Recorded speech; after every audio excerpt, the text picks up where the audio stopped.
Hello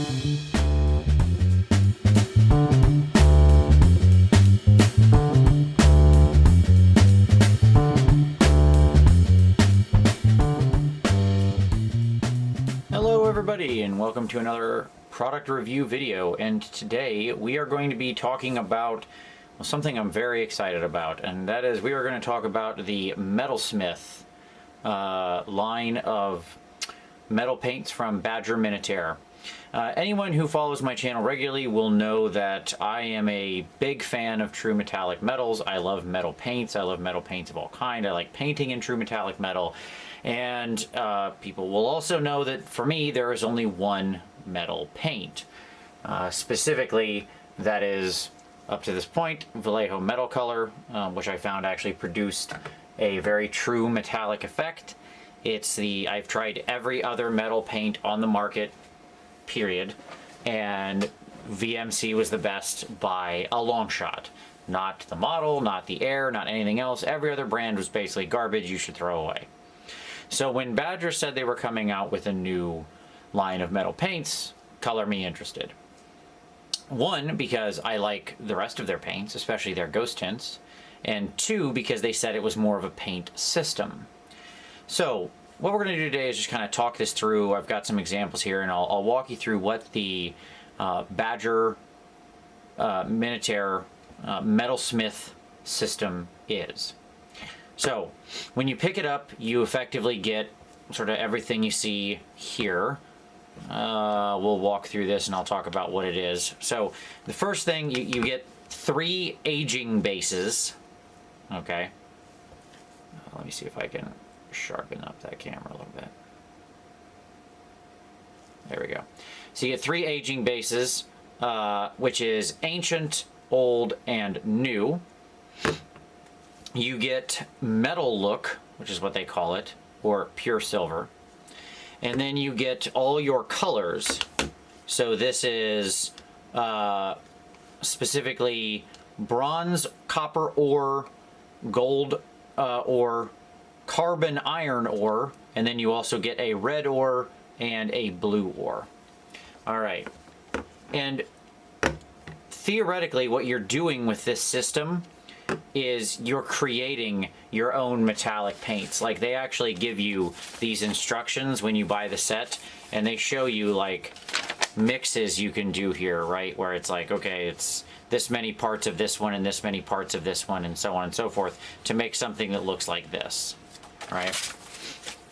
Now, obviously Badger, well known for their airbrushes, so, you know, these are obviously both ready for your airbrush and the paintbrush right out of the bottle. You get all of this plus 2 empty bottles. You actually get 2 of the metal looks if you buy the standard pack. You can get them directly from Badger on their website, relatively inexpensively. Prices vary depending on if you buy it at a convention or something like that, or where you are in the world with shipping and everything, but it's a relatively good deal for everything you get, as always with Badger. Badger always has great prices. Now, I'm going to decode all of this. I've been playing with this stuff a bunch over the past week, and I want to talk about how they describe it versus how I now see it. They basically describe it as sort of a build-your-own metal paint system, right? So you're going to lay down the aging base, whether you want it to look really old, ancient, old, or new. And then you're going to create a concoction of metal paint you want. Most of the time you're using pure silver to start, and then you're putting something else in it. So for example, if you just want a gold, then you're probably doing mostly gold ore plus the metal look. Maybe you've got a drop of bronze in there or something like that.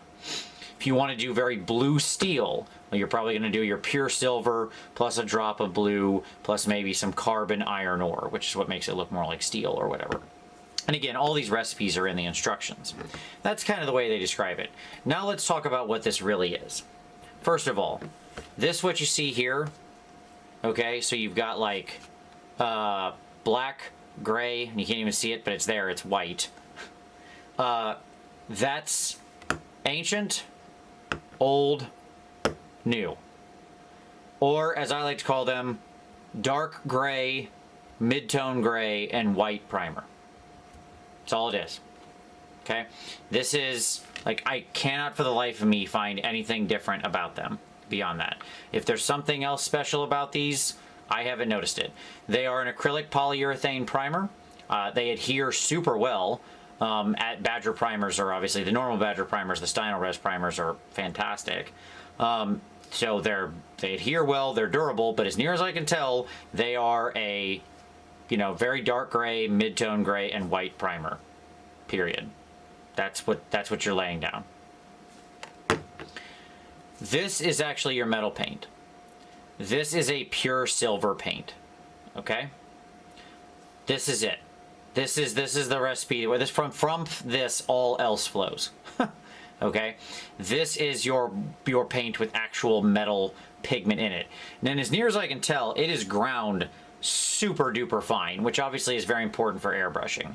If you've ever tried to put non-airbrush metallic paint through an airbrush and clogged it immediately, that's because the pigment is too large. What I will say is this stuff, we'll actually pop the top here and you can see in there, I mean, you can't really see any visible pigment. You see how liquidy that is, right? It is much like Vallejo metal color. It is a lot of medium and a hyper finely ground pigment.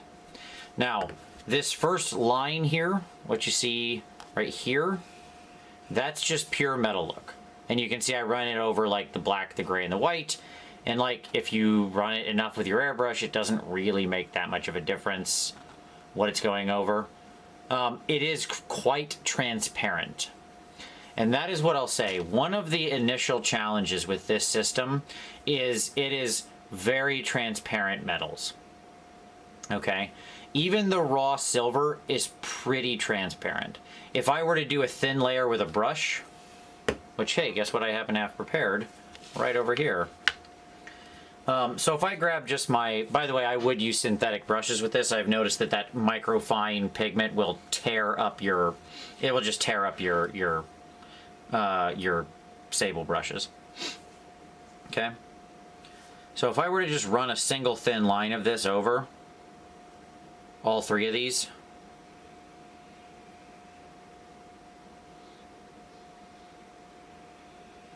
right, you can see how transparent that is. And there it's actually being, you know, affected somewhat by that paint, by the color underneath. Now obviously there's what it looks like on the back of my hand. I mean, you can see it is metal paint, right?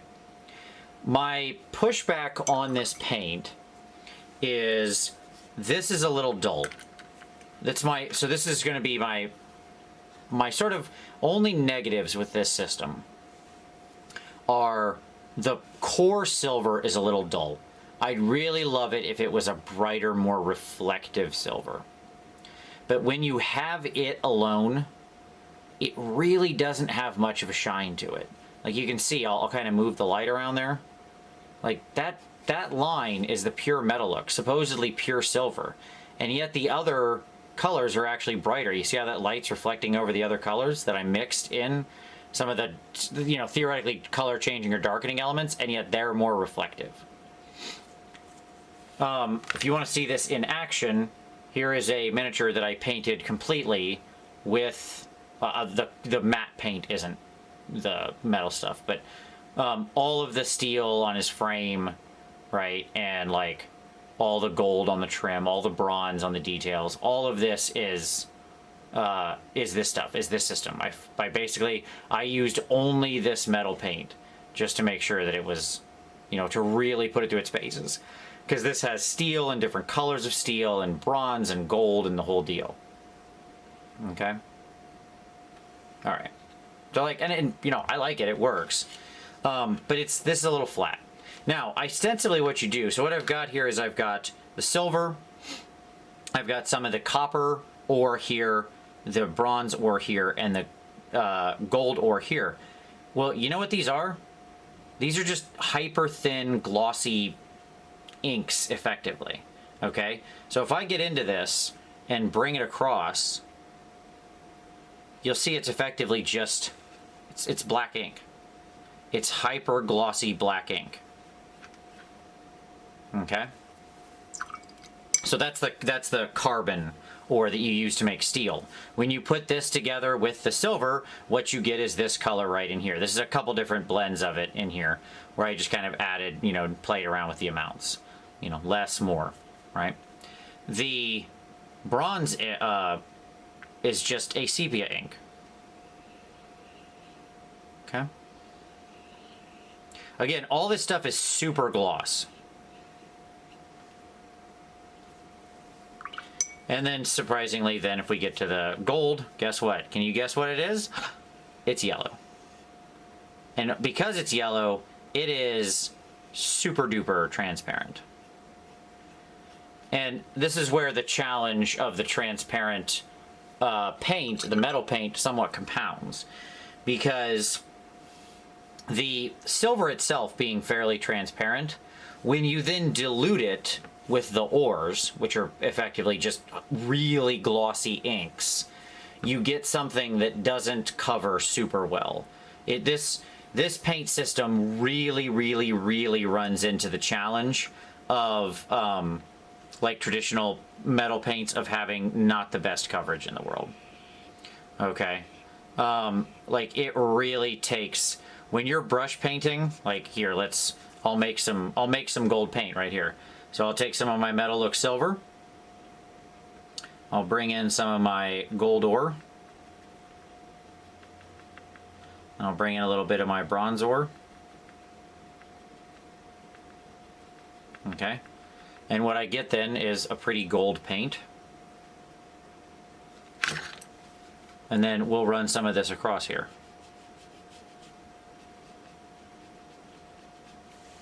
And you can see how transparent that is.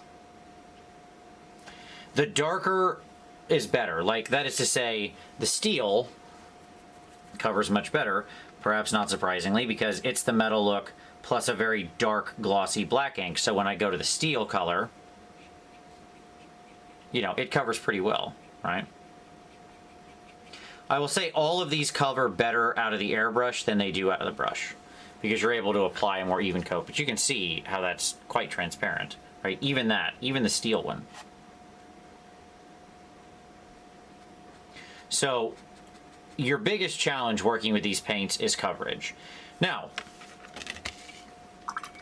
and in my experience here testing them, the individual, you know, base that I used didn't really matter very much, to be honest. Now, all this, move him down here so he's in focus. All this was put on with that, and you can see it's, you know, it's not inconsistent in any way. Like, it's good coverage. Again, that's because this came out of the airbrush. You're really able to achieve quite a smooth, like all this steel, quite a smooth application. There's no visible pigment. It's smooth as butter when it goes on, and that is one of the things I love about it. My biggest issue with metal paint is when they don't grind the pigment small enough and you get visible pigment, like big, ugly, gross chunks of metal texture, which is how most metal paints are because they're garbage. This isn't like that. This is really buttery smooth. All right, so like out of your airbrush, I mean, like you can look at the steel. I think it looks fantastic. This area right here, so if you look at this stuff, like this bronze, that was just a bronze mixture I did. Like, that's all brush painted, obviously. And I think it came out really well. Like, it's a really rich tone. Let me see if I can find a good...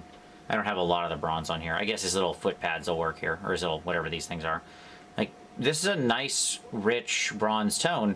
I think it came out well. Same with the gold on the top. Like you can see on his shoulder pads here. Okay, I think that came out, you know, nice and strong. Now, where I'll say I came to love this system is when I started applying the metals. Okay, I'm gonna make a more bronze mixture here.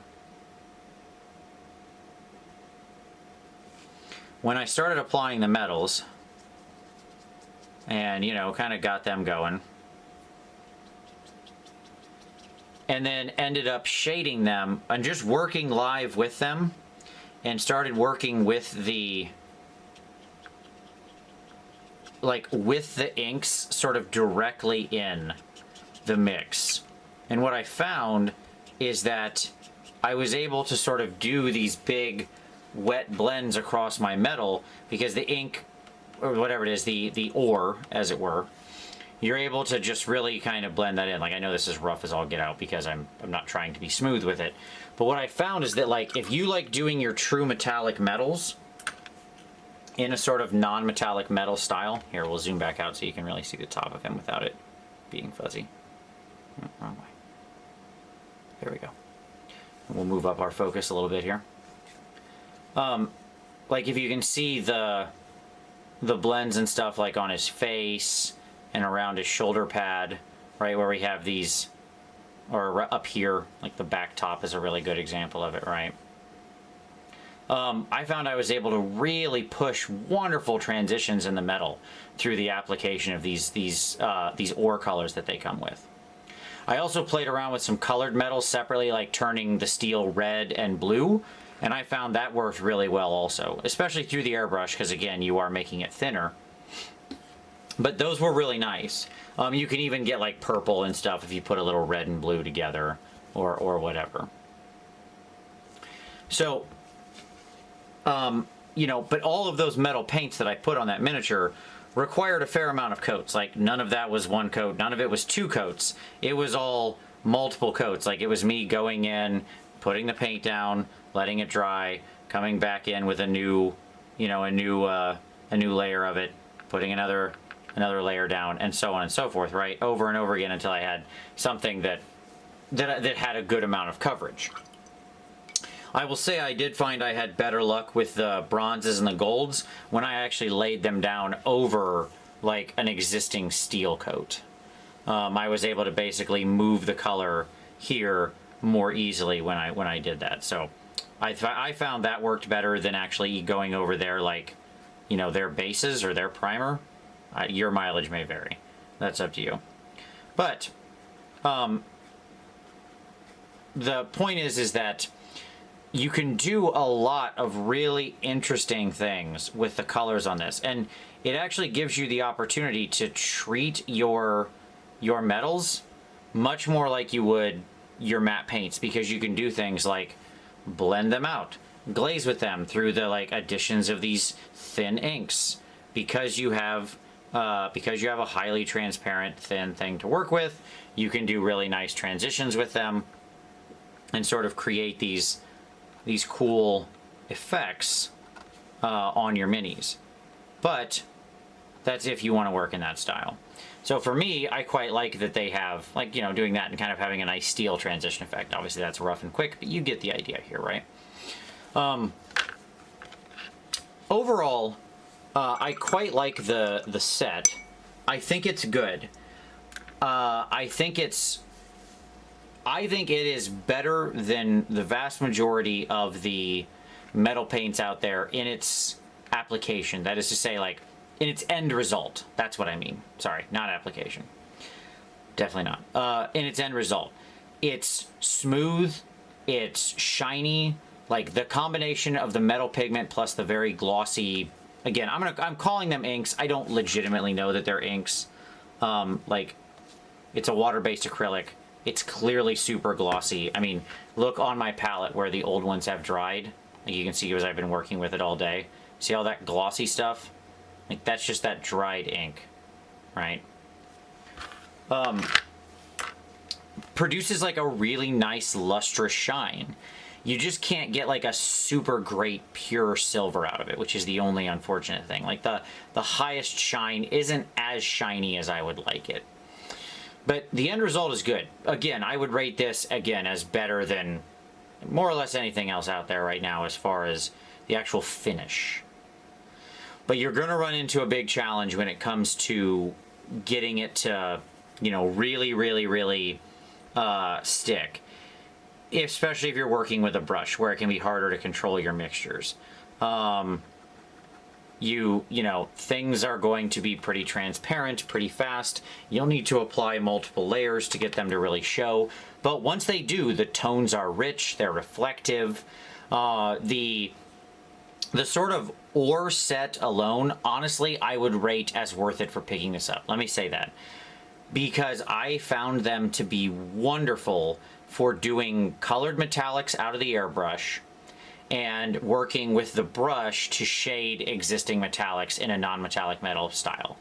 And given the amount you pay for this stuff, even if I literally just got like the full ore set, which is sort of a yellow, red, blue, black, and sepia, these are smoother in their application than a lot of the glossy inks I found. So I frequently use like Scale 75 Intensity, which is a wonderful set of pretty glossy inks. These are higher gloss than that and went on smoother. I had less trouble with like it getting than I did with the Scale 75 of it drying out or showing brush strokes or anything like that. I was able to really smoothly get a layer down with just a wet brush. So even those alone, for my personal style, where I do a lot of non-metallic style on true metals, I would find it worth it. That being said, I think the steel, if you're not trying to get like super bright silver, this is a really good system for steels, especially through your airbrush. Because these mid-tones it mixes in your steel, I think are really nice. Like when I look at this, back section, you can see how I did a couple different blends of it here in a sort of zenithal fashion where like the lower part is very dark steel up to this upper part, which is very bright. And I think that worked out pretty well. Like this is, more or less I used the carbon ore alone to darken it and then just slowly added in the steel to come up to here, and got this nice transition. And I think that looks, like what I would want it to look like as far as something of this size. So I'm quite impressed by that. When you put that together, I think it becomes quite a good investment. The weakest part is the gold, unfortunately. Because this yellow is so weak, you can make some good golds. Like, I did golds on that miniature, but it took some effort. Like, I'm not going to lie. It took several applications of that paint to get it on there. It worked, but it wasn't, a fast process. I think I would probably use a different gold paint and then shade it using, honestly, using the bronze and copper ore, which I think, the bronze and gold ore, which I think are great for working with shades on your ink or on your metals. So that's the system right there. That's how it works, how you paint with it. Pros. Excellent, amazing even through the airbrush. One of the best metal paints I've put through an airbrush. Requires basically no thinner. I used like a drop or two just to keep everything flowing and smooth. The steels are good with brushwork. The bronzes and coppers are going to require more effort. Great for colored metallics. Great for shading true metallics and doing interesting sort of transitions across them. By the way, you do get a couple empty bottles when you buy the whole package to do mixtures in if you find one you really like, so you can sort of pre-mix one, but whatever. The downsides are pretty weak gold and transparent largely across the range.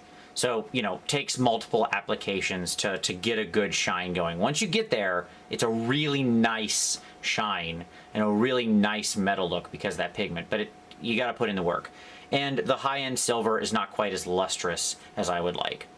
That being said, all in all, I'm still absolutely giving these things an A because I think they are still one of the best metal paints on the market. I love the different things you can do with them. I wouldn't want them as my only metal paints, but I think they're a fantastic complement to my Vallejo metal color, which is very uniform. The Vallejo metal color is basically just a huge range of steels, and that's it. It's hard to do anything else. Like they've got a couple that have a little brown in them, and that's about it. This expands your range to work with your metals, with your colors in a really uniform, fantastic way.